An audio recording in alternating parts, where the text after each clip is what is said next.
Kwame and Abena were a simple couple living in the small village of Adoma. They had been married for many years, but they had no children. This was a source of great sadness for them because having children was important in their village. They tried everything they could think of. They visited healers and wise men, not only in Adoma, but in other villages too. These healers gave them all kinds of advice, from special herbs to prayers and rituals, but nothing worked. But Kwame and Abna did not lose hope. They continued to pray, believing that one day their dream would come true. Then one day, after many years of waiting, Abna realized she was pregnant. It was a moment of pure joy for the couple. Kwame hugged his wife tightly and they both cried tears of happiness. "We are going to have a baby," Kwame whispered happily. As the months went by, Abner's belly grew rounder and rounder. The whole village began to share in their joy. They were happy that Kwame and Abner were finally going to be parents. The couple prepared their small home for the arrival of their baby. Kwame worked hard in the fields to ensure he could provide for his growing family, while Abner made small items of clothing for the baby. When the time came, Abner went into labor. Kwame waited anxiously outside their hut, pacing back and forth. Inside the hut, the midwife helped Abner through the birth. Hours passed, and Kwame grew more and more nervous. He couldn't understand why it was taking so long. "Why is this taking so long?" he muttered to himself as he stared at the closed door of the hut. Finally, the door opened and the midwife stepped outside. Her face was filled with worry. Kwame rushed to her expecting good news, but her expression made his heart sink. "The baby is here," the midwife quietly said, "but there's something unusual about her." Kwame followed her inside, where Abner lay exhausted, cradling their newborn baby. But when Kwame looked closer, he saw what the midwife meant. The baby's legs were uneven. One leg was shorter and smaller than the other. Kwame's joy was quickly replaced by fear. He knew the village elders would see this as a bad omen. In their village, a child born with disability was often viewed as a curse from the gods. Kwame tried to be strong. He knelt beside Abner and whispered, "We'll get through this." But deep inside, he was afraid. What would the elders say? What would become of their child? He held Abner's hand tightly, knowing they had a difficult road ahead. The very next day, the village elders gathered at the village square. They sat in a circle, discussing what should be done about Kwame and Abner's newborn daughter. In Adoma, it was believed that a child born with any kind of difference, especially a physical one, was marked by the gods. These children were thought to bring bad luck, not just to their families, but to the entire village. This belief had been passed down for generations, and no one dared to challenge it. After a long discussion, the elders sent for Kwame and Abner. When they arrived, Nana Kofi, the oldest of the elders, stood up and faced them. His voice was calm but firm as he spoke. "The gods have given their sign," he said. "Your child must be returned to the river. She does not belong in this world." Abena cried, tears welling in her eyes. She clutched her baby tightly to her chest. "Please, Nana," she begged. "She's our only child. We have waited for her for so long." But Nana Kofi shook his head slowly. "I understand your pain, Abena," he said slowly. "But this is not just about you. The safety of the entire village is at stake. If we do not return the child to the river, we may all suffer the wrath of the gods." Kwame, who was standing beside his wife, felt his heart breaking. He wanted to protect his daughter, to keep her safe, but the elder's decision weighed heavily on him. In their village, no one went against the elders or the gods. He looked at Abner, who was weeping openly now, and his eyes filled with tears. That night, Kwame and Abner held their baby close, knowing it might be the last time. They cried together, whispering prayers for their daughter's safety. Kwame tried to comfort Abner, but he could barely hold back his own sorrow. The next morning, the elders took the baby to the river as they had done with others before her. They performed the rituals that were meant to send her back to the gods. Abner and Kwame could not bear to watch, so they stayed behind in their hut, grieving for the daughter they had waited so long to hold. As the elders left the baby by the river bank, the sun began to set and the air grew cold. The baby cried out, her cries echoing through the trees. The villagers believed that the river god would come for her, taking her back to where she belonged. But something else happened that night. A woman named Ayoko, who lived at the edge of the village, had heard rumors in the marketplace about a baby being left at the river. Ayoko had no children of her own, and she and her husband Mensa were often avoided by the other villagers because they were thought to be cursed. When Ayoko heard about the baby, she couldn't bear the thought of the little girl being left alone in the dark, so she decided to take matters into her own hands. As it became darker, Ayoko quietly made her way to the river bank. She found the baby lying there, still crying softly. Without hesitation, Ayoko scooped the baby into her arms and hurried back to her home. Her heart was racing, but she felt a sense of relief wash over her as she held the child close. When she returned home, her husband Mensa was waiting for her. He frowned when he saw the baby in her arms. "What have you done, Ayoko?" he asked. "I could not leave her there," Ayoko replied.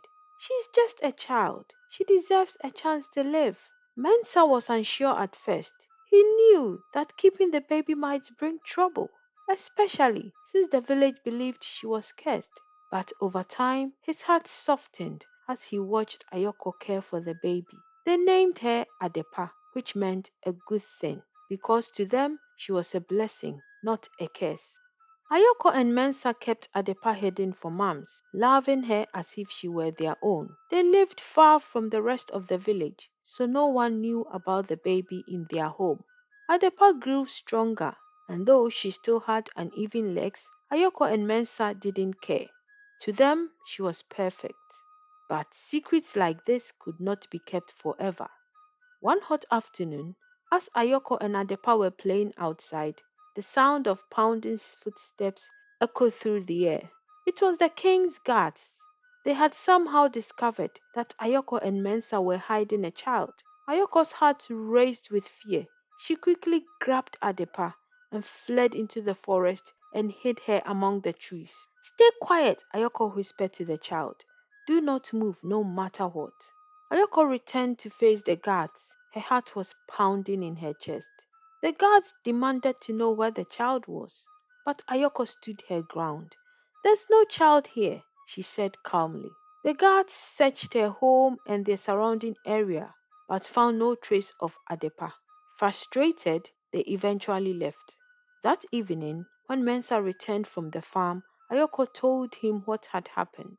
They both knew they couldn't stay in the village any longer. It was too dangerous. So together, they made the difficult decision to leave their home and travel far away to a place where no one knew their past. They traveled for months, carrying Adepa with them. Finally, they found a village that welcomed them, a place where people did not fear differences, and they settled there, ready to start a new life. They got a farm that became their source of income and something Mensa was proud of. He had worked hard to make sure his family had everything they needed. A few years passed and Adepa grew into a little girl. She brought so much joy to her parents and her laughter filled their home. Even though her legs were uneven, she learned to walk with a stick. Ayoko and Mensa, her new parents, were so proud of how strong she was. But over time, things started to change. Trouble slowly came into their lives like a dark cloud. One night, a fire broke out on their farm, destroying all their crops and animals. Mensa and Ayoko could only watch as everything they had worked so hard for was lost to the flames. The fire was just the beginning of their problems. Ayoko and Mensa tried to rebuild their lives. They planted seeds in the burnt farmland, hoping to revive their farm. But the rains did not come that year, and their efforts yielded nothing. Without the farm, they struggled to survive. They sold what little they had left, but it was never enough. Mensa, who was once a proud and loving father, grew bitter and would spend long hours thinking about their bad luck. One day, while he was sitting outside, a dark thought entered Mensa's mind. He looked at Adepa and whispered to himself, maybe Adepa was never meant to stay. He started to believe that she was the cause of their suffering. After all, she had been abandoned by the river because people feared she would bring bad luck. Maybe, he thought, she really was cursed. Maybe she was the reason everything had gone wrong. These thoughts took over Mensa's mind, turning his love for Adepa into hatred.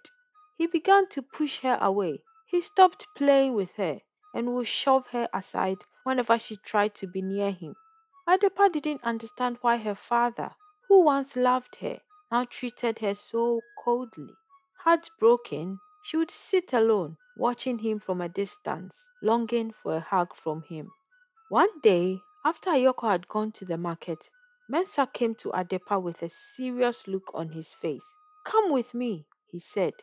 Adepa followed him. She was happy. She thought her father wanted to spend time with her again. They walked in silence through the village, past their burnt farm and into the forest. Adepa looked at her father, but he didn't look back. Father, she called him, but Mensa didn't answer. Even though the ground was rough, Adepa kept following him. He was desperate to make her father happy. After a long walk, they reached a big tree. Stay here and wait for me, Mensa said, pointing to the tree. Don't move until I come back. Adepa nodded. Even though she was confused, she stayed there. Mensa then turned and walked away. Adepa waited, holding her stick. Minutes passed, then hours, but there was no sign of her father. The forest grew dark, and Adepa started to feel scared. She heard a branch snapped. She turned, hoping it was her father, but it was only the wind in the trees. Night fell, and Adepa realized she was alone in the forest. She called for her father, but there was no answer. She started crying.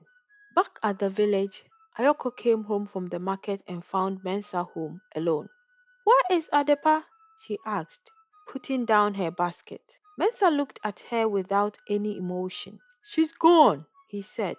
I left her in the forest. She was only bringing us bad luck. Ayoko's heart sank. Without thinking, she ran towards the forest, calling Adepa's name, but there was no reply. She searched for days, but each time she came back home without her daughter. Meanwhile, in the forest, Adepa wandered, crying. Her legs were too tired to go on. Father! She screamed into the darkness, but there was no response. As she stumbled, she heard footsteps behind her. She froze in fear as a pair of glowing eyes appeared from the bushes. An old woman stepped out. Her name was Efua. Efua knelt beside Adepa and asked, What are you doing in the forest alone? Come with me. Efua, who was a herbalist living deep in the forest, took Adepa to her home. Efua didn't know where Adepa came from. She tried to ask, but all Adepa could tell her was her name. Efua waited for days, hoping someone would come looking for Adepa, but no one did. Efua then went to see a seer, who revealed to her that Adepa had been abandoned by her adopted father, Mensa, and that she was in danger. The seer also told her about her history of abandonment in the village of Adoma. From then on, Efua decided to take care of Adepa. Years passed, and Adepa grew into a strong and intelligent young woman. She was now living in the village of Beposo with Efua, who had cared for her as her own. One day, Adepa came back from the market in tears. She had overheard some women talking about her uneven legs and whispering that maybe the river god had rejected her as a baby. Their words hurt her deeply. When she got home, she could not stop crying.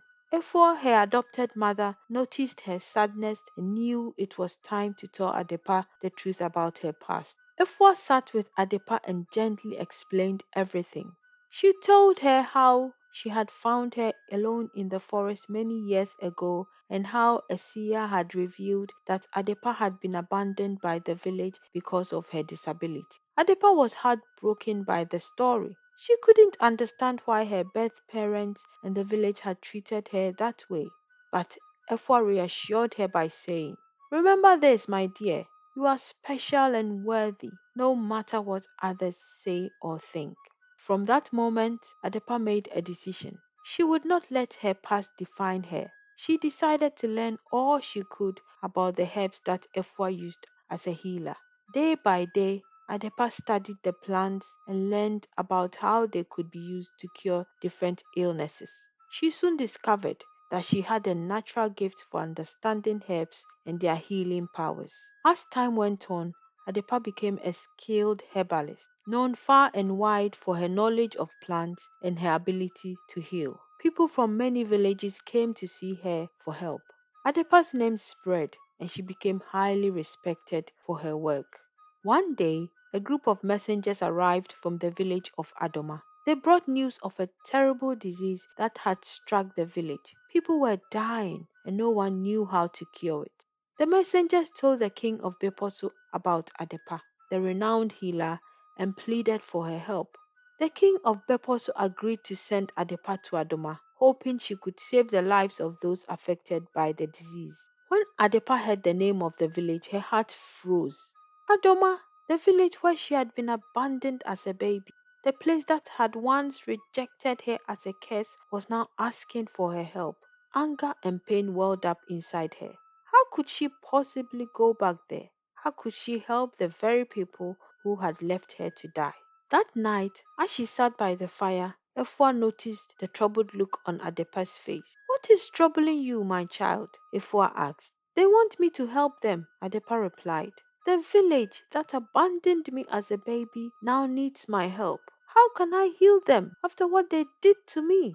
Efua placed a comforting hand on Adepa's shoulder. "Your gift is not for you alone," she said gently. "It is meant to heal others, even those who have wronged you. If you can save them, you should do it, not because they deserve it, but because you have the power to make a difference." Adepa thought long and hard about Efua's words. She felt torn between her bitterness and her calling as a healer. In the end, her sense of duty won over her anger. She packed her herbs and set out for Adoma, determined to face the village that had once left her to die. When she arrived in Adoma, no one recognized her as the abandoned baby from years ago. The villagers were desperate for help, and they welcomed her without question. Adepa was taken to the king's palace, where the elders begged her to save the village. The disease had already claimed many lives, and time was running out. However, when the king saw Adepa limping, his eyes narrowed with suspicion. "What if her presence brings us more misfortune?" the king muttered to the elders. "Can we trust her to heal us?" But the elders, who had lost loved ones to the disease, pleaded with the king to give Adepa a chance. "We have no other choice," one elder said. "If she can heal us, let us try her." Reluctantly, the king agreed, though his heart remained filled with doubt. Adepa was given a small hut where she began to prepare her herbal remedies. She worked tirelessly, mixing herbs and preparing medicines for the sick. As she worked, she couldn't shake the feeling of bitterness that lingered in her heart. These people had abandoned her once. Did they really deserve her help?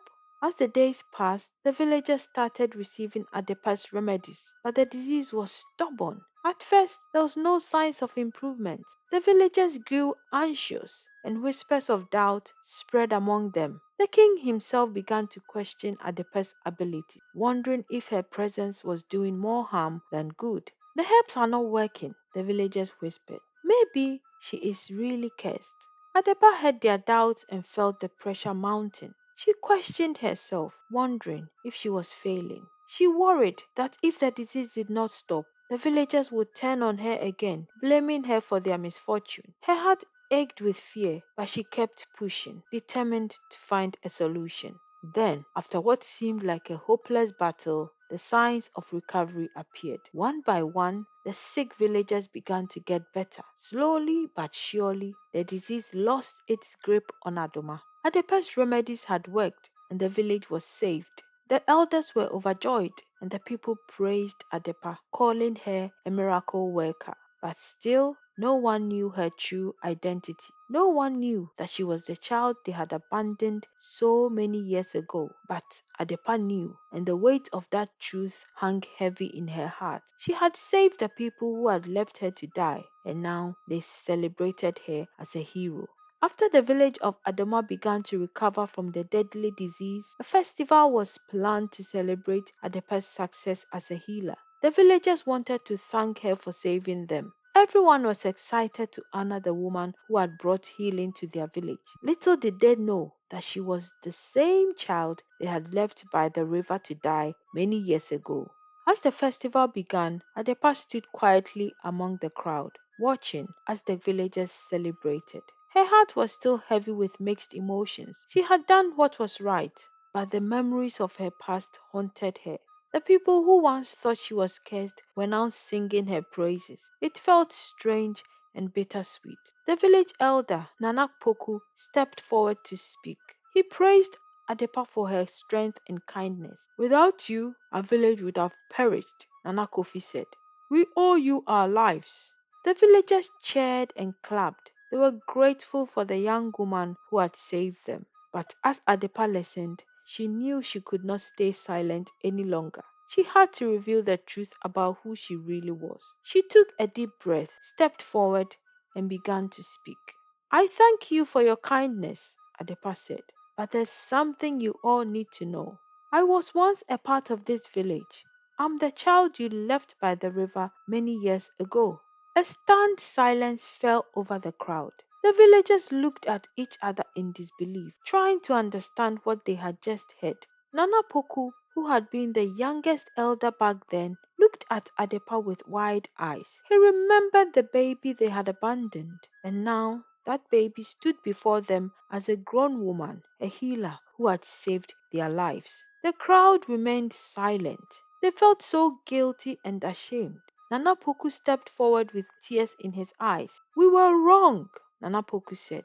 We believed in superstitions and let our fears guide us. You were never a curse, Adepa. You were always a blessing, and we were blind to see it. He bowed his head. Please, Adepa, forgive us. Adepa stood there, her heart conflicted. She had healed their bodies, but the pain of what had happened to her and her parents could never truly be erased. Yet, she also knew that forgiveness was part of her healing too. She asked about her parents, Kwame and Abna. One of the elders told her the sad news. Her mother had died from a broken heart, unable to recover from the pain of being forced to abandon her only child. Her father, unable to bear the loss, had soon followed. Adepa felt a deep sorrow upon hearing this. After the festival, the village of Adoma began to change. The story of Adepa's abandonment and return became a lesson for everyone. People no longer spoke about curses and superstitions in the same way. Instead, they started to see differences in others as something to be respected, not feared. The village elders even declared that no child, no matter their condition, would ever be abandoned again. They had learned a hard lesson from Adepa's story, and they promised to never repeat the mistakes of the past. Thanks for watching. If you enjoyed this video, don't forget to hit that like button and subscribe to the channel for more great content. I'd love to hear your thoughts, so drop a comment below and let me know what you think. And don't forget to share this video with someone who might enjoy it too. See you in the next one. Bye.